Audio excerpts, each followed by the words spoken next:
system is Romil and Somi together have 45 marbles। यानी कि रोमिल और सोमी के पास टोटल 45 मार्बल्स हैं। Both of them lost 5 marbles each. दोनों के पास से 5-5 मार्बल गुम हो जाते हैं। और उसके बाद the product of the numbers of the marble they have is 128। यानी कि 5-5 मार्बल्स गुम होने के बाद जो उन दोनों के पास टोटल मार्बल्स हैं उनका प्रोडक्ट्स 128 के बराबर है। Formulate the quadratic equation two find how many marbles they had to start with if Romil had x marbles। Welcome to BJ scholar math classes. तो इसमें क्या दिया हुआ है कि दोनों के पास 45 मार्बल्स हैं। रोमिल और सोमी के पास टोटल कितने हैं? 45 मार्बल्स हैं। Both of them lost 5 marbles each. अगर दोनों के 5-5 मार्बल लॉस्ट हो जाते हैं, इनके गुम हो जाते हैं, तो उसके बाद जो मार्बल बचेंगे अगर हम उनका प्रोडक्ट करें तो वो 128 के बराबर आता है। किसके बराबर आता है? 128 के बराबर। तो ये कह रहा है कि हमें एक क्वाड्रेटिक इक्वेशन बनानी है जहाँ से how many marble they had to start with if Romil had X marbles. यानी कि रोमिल के मार्बल्स उसने पहले ही दिए हुए हैं। तो यहाँ पे लिख देते हैं रोमिल, और रोमिल के पास कितने मार्बल्स हैं? एक्स मार्बल्स हैं। ठीक है। अब क्या है? सोमी। सोमी के पास कितने मार्बल्स होंगे? अब रोमी के पास तो एक्स हैं, तो सोमी के पास कितने होंगे? 45 माइनस एक्स। यहाँ पे ध्यान रखना है x माइनस 45 नहीं लिखना है, क्योंकि दोनों के पास टोटल कितने हैं? 45। तो 45 में से x हमने माइनस कर दिए। x क्यों माइनस किए? क्योंकि x मार्बल रोमिल के पास है। तो सोमी के पास क्या बचेंगे? 45 माइनस x।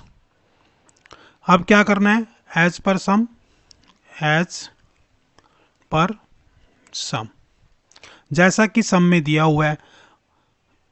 अब इनमें से 5-5 मार्बल दोनों के गुम हो जाते हैं, यानी कि जो x है उसके भी 5 मार्बल गुम हो गए, और जो 45 माइनस एक्स हैं जो सोमी के मार्बल्स हैं उसमें से भी 5 मार्बल गुम हो गए हैं। ये किसके मार्बल बच गए? रोमिल के।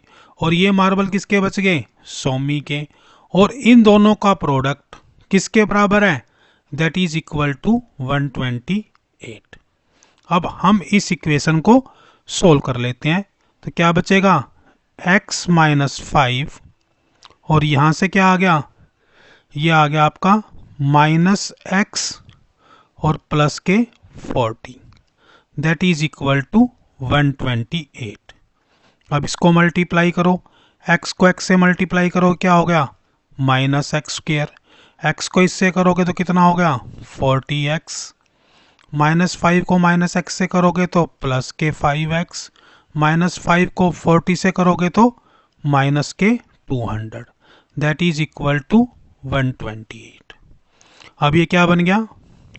माइनस एक्स स्क्वेयर, 40x और 5x कितना हो गया? 45x, right. और ये माइनस के 200, और इधर से 128 ले आओ, ये भी क्या हो जाएंगे? माइनस के, दैट इज इक्वल टू 0। तो ये क्या हो गया? Minus x square plus 45x और माइनस के 328 इक्वल टू 0। हमने क्या कर दिया? इन दोनों का सम कर लिया। ये भी माइनस के हैं और ये भी माइनस के हैं, तो ये किसके बराबर हो गया? अब -1 से सबको मल्टीप्लाई कर दो, तो x square minus 45x plus में 328 इक्वल टू 0। तो ये हमारी क्या बन गई? Quadratic equation. यही उसने बनाने के लिए कहा था कि हमें क्या करना है? क्वाड्रेटिक इक्वेशन फॉर्मुलेट करनी है। तो ये हमारी यहाँ से क्वाड्रेटिक इक्वेशन प्रिपेयर हो गई है। Thank you.